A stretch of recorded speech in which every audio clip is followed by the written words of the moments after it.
प्यारे बच्चों नमस्कार। आज हम पढ़ने वाले हैं कक्षा 9वीं गणित का अध्याय 7 का प्रश्नावली 7.1 का पहला प्रश्न। आपके स्क्रीन पर पहला प्रश्न दिखाई दे रहा है। बिना देरी किए हम प्रश्न पर हम चर्चा करेंगे। ये भी प्रश्न अच्छा है, ध्यान से देखेंगे। पहले प्रश्न पढ़ लेते हैं। लिखा है कि मोहन अपनी मासिक आय का 75% खर्च करने के बाद 3,950 रुपये बचाता है, तो उसकी मासिक आय कितनी है। पहले समझिएगा, महीने में, मासिक मतलब होता है महीने में, है ना। 75% खर्च कर देता है, केवल 75 यानी कि 25% बचाता है कुल मिला करके। तो बचाता है तो कितना बचता है उसके पास, 3,950 रुपये। तो इसको हम चूँकि जबकि में बना लेते हैं, माना कि ठीक है, मासिक आय मान लेते हैं। मासिक आय है 100 रुपये। कल हम पढ़े थे प्रतिशत के बारे में, आपको बताया गया था प्रतिशत 100 में से चयन किया जाता है। अब देखिए कितना प्रतिशत खर्च कर देता है, 75%। 100 यानी 100 में 75% यानी 75 रुपये खर्च करता है, तो कितना बचेगा उसके पास, 25 रुपये। यानी कि वो 100 रुपये यदि वो उसके पास इनकम होता है मासिक आय, तो 75 रुपये खर्च करेगा तो उसके पास बचेगा कितना, 25 रुपये। ठीक है, तो 100 रुपये है, तो यहाँ पर लिख सकते हैं खर्च 75 रुपये करता है। ठीक है, तो बचत कितनी होगी फिर, बचत हो जाएगा 100 में 75 खर्च करता है तो बचेगा कितना उसके पास, 25 रुपये। ये 25 रुपये कब बचता है, जब वो 100 रुपये महीना कमाता है। तो इसी को आपको लिखना है, यानी कि 25 रुपये कब बचाता है, जब उसकी मासिक आय कितनी होती है, 100 रुपये। तो चूँकि जबकि में लिखेंगे, है ना, 25 रुपये बचत पर मासिक आय कितना है यहाँ पर, 100 रुपये। ठीक, समझ आ गया होगा। 25 रुपये बचत करता है कब, जब उसके पास 100 रुपये महीने कमाता है। मान लो, हम ये समझ लें कि 1 रुपये यदि वो बचत करता है ना, यानी इससे यह राशि क्या है, छोटी है। कल भी आपको बताया गया था, जब यह कम है 1 रुपये 25 से, तो कम के लिए हम क्या करेंगे, भाग करेंगे। तो यानी कि 100/25 हो जाएगा, 25 रुपये। अब हम देखते हैं कि वह व्यक्ति कितना बचत करता है। कितना बचत करता है, प्रश्न में देखिए 3,950। तो 3,950 रुपये बचत पर उस समय मासिक आय कितनी होगी। तो यहाँ पर आपको बताया गया, इन दोनों राशि की तुलना करेंगे तो ये बड़ी राशि है, यानी बड़ी संख्या है, और बड़ी संख्या होने पर क्या करेंगे, हम गुना करेंगे। तो हमारे पास पहले से ये संख्या है 100/25 गुना 3,950। 25 से 100 कट जाएगा, 25 से कम 25 4। तो 4 का गुना हम किससे करेंगे, 3,950 से करेंगे। कितना आ जाएगा, 15,800 रुपये आएगा। यानी कि वो कितना कमाता था, 15,800 रुपये। ये इसका आंसर होगा। यही पूछा गया है कि कितनी उसकी महीने की इनकम थी। नेक्स्ट प्रश्न देखते हैं। दूसरा प्रश्न देखते हैं। कक्षा 10वीं में 60% लड़कियां हैं और उनकी संख्या 18 है। कुल मिलाकर 60% लड़कियां मतलब 18 लड़कियां हैं। तो कक्षा में लड़के और लड़कियों की संख्या का अनुपात ज्ञात करेंगे और कक्षा में कुल कितनी छात्र छात्राएं हैं यह भी बताना है। ठीक है, तो यहाँ पर आप मान लेते हैं कि माना कि कक्षा में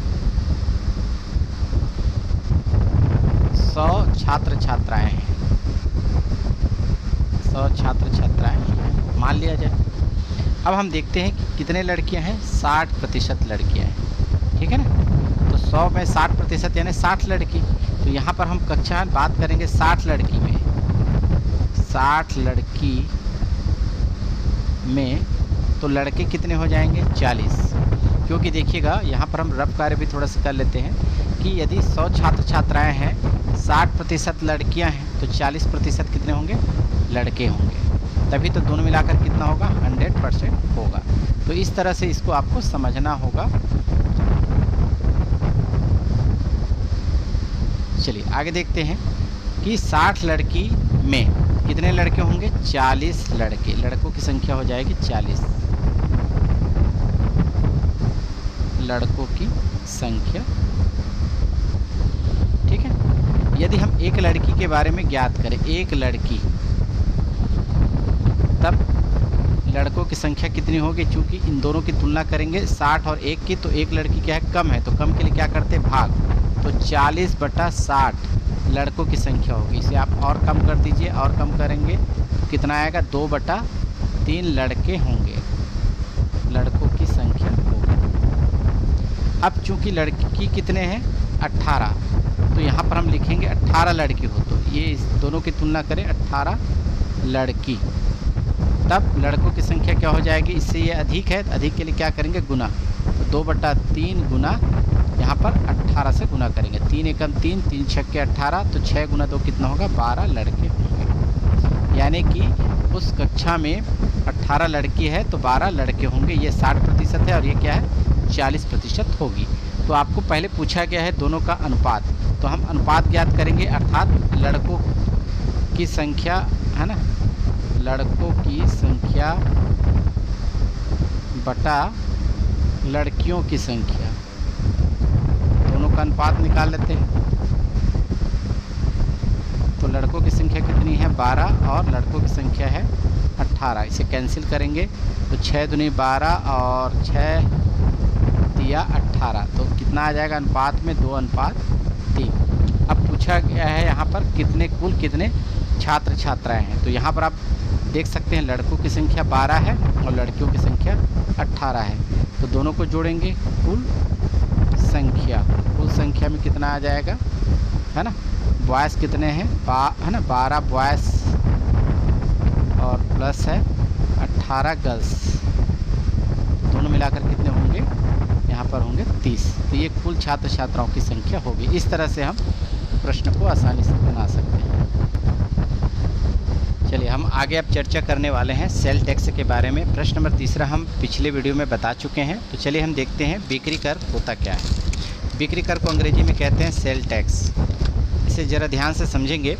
किसी वस्तु के बेचने पर, है ना, सरकार द्वारा लिए जाने वाले टैक्स को हम कहते हैं सेल टैक्स या बिक्री कर। यानी कि कोई वस्तु बेचा जाता है। मान लिया जाए हम किसी इलेक्ट्रॉनिक दुकान में गए हैं और हमें पंखा खरीदने की आवश्यकता है, तो पंखा का मूल्य है 900 रुपये, एग्ज़ाम्पल है 900 रुपये। तो इस पर हमें जीएसटी वाला बिल दिया जाता है ना, तो वहाँ पर टैक्स ऐड होता है। मान लो जाए एग्ज़ाम्पल के तौर पे हम मान लेते हैं कि टैक्स जो लगाया जाता है 2% या इसको मोटा मोटा 5% टैक्स लगाया जाता है, ऐसा समझ लेते हैं। तो 5% किस पर लगाया जाएगा? इस मूल्य पर जो दर्ज है अंकित मूल्य पर। तो 900 रुपये का हम क्या करेंगे? 5% टैक्स मिलेगा, यानी हमको देना पड़ेगा। यदि हम व्यवहारिक रूप से समझेंगे तो 100 रुपये में हमें 5 रुपये टैक्स देना पड़ेगा। तो 900 रुपये में कितना होगा भाई? 9 पंचे 45। तो इस तरह से हमें 45 रुपये और अधिक देना पड़ेगा। तो इसे हम कैसे ज्ञात करेंगे? ज्ञात करने के लिए हम इस तरह से देखेंगे कि 900 और उस पर हम 5% टैक्स ज्ञात करेंगे। तो 5/100, 5% था और प्रतिशत का मतलब 100, इसे चेंज करेंगे तो क्या हो जाएगा? 5/100 हो जाएगा। तो इसकी जगह ये लिखा गया, तो ये 2 शून्य कट जाएगा। 9 गुना 5 करेंगे तो 45। तो 900 रुपये हमें देना ही पड़ेगा। तो 900 रुपये में 45 रुपये जोड़ेंगे तो कितना देना पड़ेगा हमें? 945 रुपये टैक्स देना पड़ेगा। ठीक है, यानी कि वस्तु हम खरीदेंगे उस पर हमें और अधिक, है ना, एक्स्ट्रा पैसे हमको देना होगा। तो यही चीज़ें क्या कहलाती है? बिक्री कर कहलाती है। आप देखे होंगे फ्रिज खरीदते हैं या कोई भी वस्तु खरीदते हैं, उस पर इंक्लूजिंग ऑफ ऑल टैक्स लिखा रहता है MRP के साथ, यानी टैक्स के साथ हम उस वस्तु को खरीदते हैं। और कुछ वस्तु ऐसी है जिस पर हमको टैक्स के साथ हमें पे करना पड़ता है। जैसे आप मोटरसाइकिल खरीदते हैं तो उसका मूल्य मान लो जैसे 80,000 रुपये रहेगा, तो टैक्स के साथ वो 1 लाख रुपये चला जाता है। तो इस तरह से हमको यह समझना होगा कि बिक्री कर होता क्या है। आगे हम प्रश्न में देखेंगे। चौथा प्रश्न हम पढ़ लेते हैं, है ना। बिक्री कर यानी सेल टैक्स वाला प्रश्न आ गया है। ललिता ने एक माइक्रोवेव 12% बिक्री कर सहित 9,016 रुपये में खरीदा। तो बिक्री कर जोड़ने से पहले का मूल्य ज्ञात करना, यानी कि 9,016 रुपये में टैक्स जुड़ चुका है। कितना टैक्स जुड़ चुका है? 12%। तब वो इतने में ख़रीदा गया। तो टैक्स नहीं लगा होता तो इसका मूल्य क्या होता? कम होता। इससे पहले प्रश्न में हम बताए थे पंखा का मूल्य कितना था? 900 रुपये और टैक्स कितना जुड़ा था? 45 रुपये। तो कितने में ख़रीदा गया? 945 रुपये।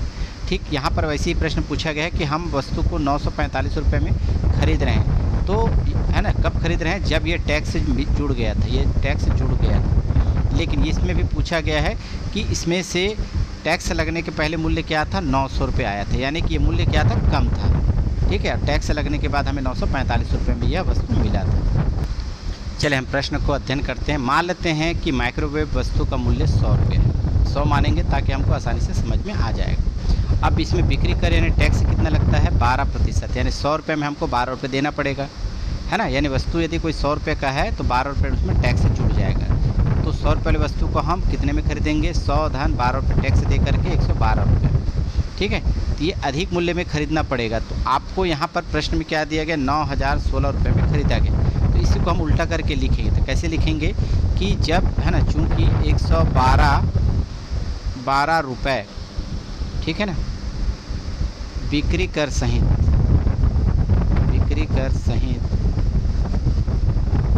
पर मूल्य कितना था भाई, 100 रुपये। मतलब समझ पा रहे हैं, 112 रुपये टैक्स के साथ हमको कितने, है ना, उस वस्तु का मूल्य कितना था उस समय, 100 रुपये था, उसे हमने 112 रुपये में ख़रीदा। ठीक है, तो यदि मान लो जाए 1 रुपया होता उस वस्तु का मूल्य, 1 रुपया बिक्री कर पर कंटिन्यू कर लिखेंगे तो क्या होगा। तो चूँकि ये तो राशि क्या है, कम है, और कम के लिए हमने बताया था क्या करेंगे, भाग। तो ये 100 पहले से है तो 100 बटा भाग के रूप में लिखेंगे इसको 112 रुपये। ठीक है, चाहे तो आप कैंसिल कर सकते हैं, नहीं तो अभी छोड़ देते हैं ऐसे। अब आता है कि हमने कितने में खरीदा, 9016 रुपये में। तो लिख देंगे 9016 रुपये बिक्री कर सही पर वस्तु का मूल्य। वस्तु का मूल्य क्या हो जाएगा, दोनों की तुलना करेंगे तो ये राशि ज़्यादा है, और ज़्यादा के लिए क्या करते हैं, गुना करते हैं। तो यहाँ नीचे में हम हल कर लेते हैं इसको, बराबर। तो 100 बटा 112 है और गुना 9016। आप इसको कैंसिल करेंगे, कैलकुलेट करने आता ही होगा आपको, तो आएगा राशि 8050 रुपये। आप हल करके आसानी से देख सकते हैं। इस तरह से हमने कितने में ख़रीदा, 9016 में, जबकि उसका मूल्य कितना था, 8050 रुपये, क्योंकि हमने क्या दिया है, 12% टैक्स दिया है। तो ये इसका वास्तविक मूल्य होगा। तो यही आप आंसर के रूप में लिखेंगे। आगे हम देखते हैं प्रश्न नंबर 5। ये चौथे प्रश्न के जैसा ही है, बिल्कुल आपको समझ में आ जाएगा, है ना। प्रश्न में शायद कुछ त्रुटि, उसे सुधार लेते हैं। एक आटा चक्की का मूल्य है 1,30,000, ये 2 नहीं है, इसमें हट जाएगा, 1,30,000 रुपये है, और इस पर 7% टैक्स यानी बिक्री कर लिया जाता है। तो श्वेतन इस आटा चक्की को खरीदने से पहले भुगतान की जाने वाली राशि ज्ञात करनी है। चलिए हम प्रश्न पढ़ लिए, एक बार हम देख लेते हैं, क्योंकि 1,30,000 मूल्य है, लेकिन इसमें टैक्स नहीं जुड़ा है अभी, है ना। पिछले प्रश्न में टैक्स के साथ जुड़ा हुआ था, अब इसमें 7% टैक्स दिया जाएगा, और इसमें कहा गया है कि उसके द्वारा कुल कितनी राशि भुगतान की जाएगी। ठीक है ना, अभी भुगतान नहीं किया गया, यानी कि इस अमाउंट से ज़्यादा राशि होगी, क्योंकि इसमें 7% टैक्स जुड़ना बाकी है। प्रश्न को समझिए आप। अभी हम मान लेते हैं, है ना, आटा चक्की का मूल्य 100 रुपये है, और बिक्री कर कितना है, 7%। तो अर्थात इसमें 7% मतलब 7 रुपये जुड़ेगा, तो 100 में 7 रुपये जोड़ेंगे तो कितना होगा, 107 रुपये। यानी कि जब मूल्य 100 होगा तो उसे हम टैक्स के साथ कितने रुपये में खरीदेंगे, 107 रुपये में खरीदेंगे। चलिए, तो हम लिखेंगे यहाँ पर, जब 100 रुपये आटा चक्की का मूल्य है तो उस समय टैक्स जोड़ते हैं, कितना प्रतिशत, 7%। तो वह वस्तु कितने में ख़रीदा जाता है, 107 रुपये में। ठीक है, यदि हम 1 रुपये यदि आटा चक्की का मूल्य होता, है ना, तो उसमें टैक्स कितना लगता, क्योंकि ये राशि कम है, और कम के लिए क्या करेंगे यहाँ पर, भाग। तो 107 बटे कितना हो जाएगा, 100 रुपये होगा। इसी प्रकार आटा चक्की का मूल्य कितना है अभी, 1,30,000। ठीक है, इतने मूल्य पर जब हम टैक्स देंगे 7%, तो इन दोनों की तुलना करेंगे तो 1,30,000 ज़्यादा है, और ज़्यादा के लिए क्या करेंगे हम, गुना। तो 107 बटा 100, और उसमें गुना कर दिया जाएगा 1,30,000 रुपये। तो 2 शून्य क्या हो जाएगा, कट जाएगा। ठीक है, हमारे पास क्या बचेगा यहाँ पर, इसको आगे प्रोसेस कर लेते हैं। 107 गुना 1300, तो इसको हम गुना कर लेंगे, 2 शून्य है तो पहले 2 शून्य लगा दें, 13 से गुना करेंगे, 13 सत्ते 91 होगा, और 13 एकम 13। तो यह आएगा राशि हमारे पास कितना 1,39,100 रुपये में ख़रीदा गया है। यही आपका क्या होगा आंसर होगा। अर्थात कहने का मतलब यह है कि 1,30,000 रुपये उस वस्तु का मूल्य था आटा चक्की का, और जब हम टैक्स देते हैं 7% तो वस्तु हमको अधिक में लेना पड़ेगा। तो अधिक राशि कितना आ गया, इतना आ गया। तो 1,39,100 रुपये इसका आंसर होगा। चलिए अगला प्रश्न देखते हैं। प्रश्न नंबर 6। एक मशीन 8% बट्टे पर 1,748 रुपये में बेची जाती है, तो मशीन का अंकित मूल्य ज्ञात कीजिए। पहले प्रश्न समझ लीजिए, बट्टा वाला प्रश्न आ गया है ना, जब पहले पढ़े थे, है ना, डिस्काउंट वाला।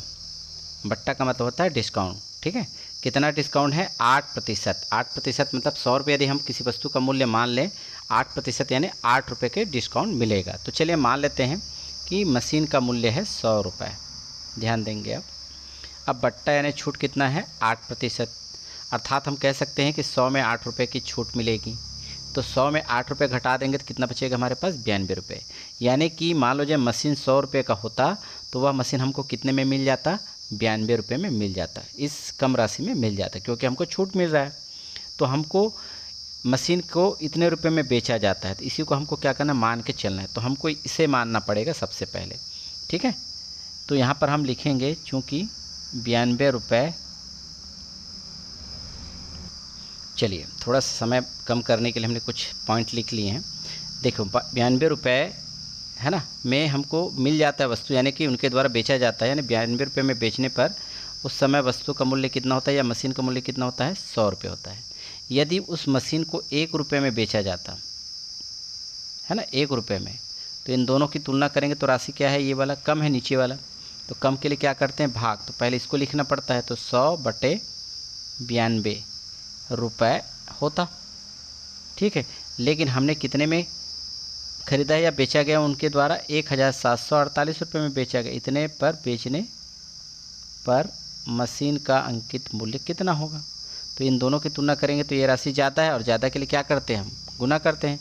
तो ये राशि तो है आपके पास 100/92 गुना हम करेंगे 1,748। अब यहाँ पर हम इसको क्या करेंगे, कैलकुलेशन करेंगे तो हमें कुछ न कुछ वैल्यू मिलेगा। चलिए 2 से काट लें आसानी से। 2 चौक 8 और 1 बचेगा, 2 छक्के 12, 2 50। हम थोड़ा कलर भी चेंज कर लें ताकि और समझने में आसानी हो, ठीक है। 2 से काटेंगे तो कितना होगा, 23 बार में कटेगा, और 2 से काटेंगे तो कितना आएगा, 25 बार में, ठीक है। अब हमारे पास क्या बचा, एक बार लिख लेते हैं। 25 गुना 1,748/23।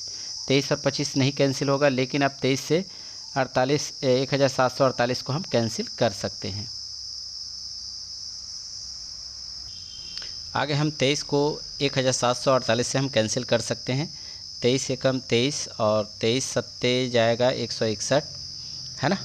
तो हमारे पास बचेगा कितना, 13 और ये 8, 138, और 23 छक्के होता है 138, 76 बार में कट जाएगा। तो हमारे पास क्या बचेगा यहाँ पर, है ना, 25 गुना 76, दोनों को हम आपस में गुना करेंगे तो 1,900 रुपये आएगा। यानी कि, है ना, डिस्काउंट के साथ हमें 1,748 में बेचा जाता है, लेकिन उसका अंकित मूल्य कितना था, 1,900 रुपये, और डिस्काउंट के बाद हमें इस राशि पर प्राप्त हुआ था। ये आपका आंसर होगा, पूछा गया यही है। चले हम प्रश्न नंबर 9 पढ़ने वाले हैं। बाकी जो इम्पोर्टेंट क्वेश्चन है उसी पे क्वेश्चन को आपको बताया जा रहा है। सरिता ने एक कूलर 15% टैक्स के साथ खरीदा। कितने में खरीदा, 5,750। इसमें 15% टैक्स उसके द्वारा जमा किया गया, तब वो वस्तु इतने में खरीदा गया। टैक्स से यदि जुड़ने से पहले कूलर का मूल्य क्या रहा होगा, कम रहा होगा, क्योंकि, है ना, कूलर का मूल्य कम था और टैक्स से जुड़ गया तो ज़्यादा हो गया, ठीक है ना। तो मान लेते हैं कूलर का मूल्य कितना है, 100 रुपये है, और टैक्स कितना लगता है, 15%, यानी 15% मतलब 15 रुपये। तो 100 वाला वस्तु हमको कितने में मिलता है, 115 रुपये में मिलता है। तो ये टैक्स के साथ खरीदा गया, तो इसी को लेकर आपको क्वेश्चन को सॉल्व करना है। तो हम सबसे पहले लिखेंगे 115 रुपये, है ना, बिक्री कर सहित पर कूलर का मूल्य कितना था भाई, 100 रुपये था। बिल्कुल समझ में आ रहा होगा, है ना। 115 रुपये टैक्स जब लग जाता है इसमें, तो उस वस्तु को हम अंकित मूल्य क्या होता है, 100 रुपया होता है। टैक्स के साथ हम 115 रुपये में खरीदते हैं। लेकिन मान लो जब उस वस्तु का मूल्य 1 रुपया होता है, 1 रुपये पूरा वर्ड लिखना है इसमें, बिक्री कर सहित कूलर का मूल्य। क्योंकि ये कम है और कम के लिए क्या करते हैं, भाग, तो पहले इसको लिखना पड़ता है 100/115 रुपये। इसको बाद में हम कैलकुलेट कर लेंगे। अब हमने क्या किया कि कितने में खरीदा, टैक्स के साथ 5750 में। तो अब इसको लिखेंगे अगले पॉइंट पर, 5750 रुपये बिक्री कर सहित कूलर का मूल्य। तो यहाँ पर कूलर का मूल्य क्या हो जाएगा, ये ज़्यादा है और ज़्यादा के लिए क्या करेंगे, हम गुना करेंगे। तो यहाँ पर आ जाएगा 100/115। अब इसका गुना करेंगे हम 5750 से। आगे हम इसको कैलकुलेट कर सकते हैं। चलिए 100 और 115 को कैलकुलेट करें। 5 से काटेंगे तो 5 दूनी 10, 5 शून्य और 5 दूनी 10 और 15 बचेगा यहाँ पर, 5 दिया 15। 23 से 5750 को हम कैंसिल कर सकते हैं, है ना। तो 2 अंक जाएगा तो 23 दूनी 46 2 बार जाएगा, और 57 में 46 घटा देंगे तो हमारे पास बचेगा कितना, 11। और 11 और 1 5 कॉपी कर लेंगे तो 115 होगा, और 23 पंचे होता है 115, ये कट गया, और 23 शून्य शून्य, यानी 250 बार में कैंसिल हो जाएगा। तो 20 है बचा हुआ है और 250, आसानी से आप गुना कर पाएंगे इसको, है ना। ये है 250, तो 25 का 2 से पहले गुना कर दें तो कितना आ जाएगा, 50 होगा, और 2 शून्य और लगा देंगे। तो आप समझ पा रहे हैं कि कूलर का मूल्य कितना रहा होगा, 5000 रहा होगा। तो यही आपका आंसर होगा। इस तरह से हम आसानी से क्वेश्चन को बना सकते हैं। यदि आपको वीडियो अच्छा लगता है तो आप बिल्कुल कमेंट करें, सब्सक्राइब कर लीजिए, ताकि हमको मोटिवेशन मिलेगा तो और हम अच्छे अच्छे क्वेश्चन आपके लिए तैयार करेंगे। आगे हम देखते हैं प्रश्न नंबर 10, और ये इस वीडियो का अंतिम प्रश्न होगा। तो देखते हैं, सूरज ने, उसी तरह का ही प्रश्न है ये, एक टीवी खरीदा है जो 8% टैक्स जोड़ के 10,260 रुपये में खरीदता है। ठीक है, यानी कि इसका मूल्य कम रहा होगा, लेकिन टैक्स जुड़ने के बाद यह वह राशि बढ़ जाती है, वो हो जाती है 10,260। तो यदि उसमें टैक्स नहीं लगाया जाता तो उससे पहले उसका मूल्य क्या रहा होगा, कम रहा होगा, यानी 10,260 से कम रहा होगा। बाकी क्वेश्चन को बनाया वैसे ही आप सेम टू सेम क्वेश्चन को हम आसानी से बना सकते हैं। तो चलिए देखते हैं, कुछ पॉइंट हमने लिख लिया है ताकि आपको आसानी से हो। मान लेते हैं टीवी का मूल्य हमने माना 100 रुपये, टैक्स कितना है 8%, तो 100 के साथ कितना हो जाएगा, 8 जुड़ेगा तो 118 रुपये, यानी कि 100 रुपये वाले यदि कोई वस्तु होता, 8% हम टैक्स देते तो वह वस्तु हमको 118 रुपये में, सॉरी एक मिनट ये गड़बड़ हो गई, 108 रुपये में मिलता। ठीक है ना। तो अब हम क्या करेंगे, चूँकि और जबकि जमाएंगे यहाँ पर कि 108 रुपये बिक्री कर सहित पर टीवी का मूल्य कितना है, 100 रुपये, है ना। 108 रुपये में हम खरीदते कब हैं, जब वस्तु का मूल्य कितना होता है, 100 रुपये। तो उसी को उल्टा करके लिखेंगे, 108 रुपये बिक्री कर सहित टीवी का मूल्य कितना है, 100 रुपये। तो 1 रुपये बिक्री कर सहित पर टीवी का मूल्य कितना होगा, इन दोनों की तुलना करेंगे तो कम है, और कम के लिए क्या करते हैं, भाग। तो क्या करेंगे इसको, 100/108 रुपये। इसी प्रकार हम वस्तु को कितने में खरीदते हैं, टैक्स के साथ 10,260 रुपये में। तो यह राशि 1 रुपये से ज़्यादा है, और ज़्यादा होने के कारण क्या करेंगे, गुना करेंगे। तो 100/108 गुना यहाँ पर आएगा 10,260 रुपये। आप इसे कैलकुलेशन करेंगे तो हमको मिलेगा 9,500 रुपये। तो ये आपका क्या होगा, आंसर होगा। यदि वीडियो अच्छा लगे तो आप प्लीज़ इसे सब्सक्राइब करें और कमेंट अवश्य करें। यदि इसमें कोई समस्या हो तो हमें अवगत कराएं। अच्छा लगे तो भी आप कमेंट कीजिए। धन्यवाद।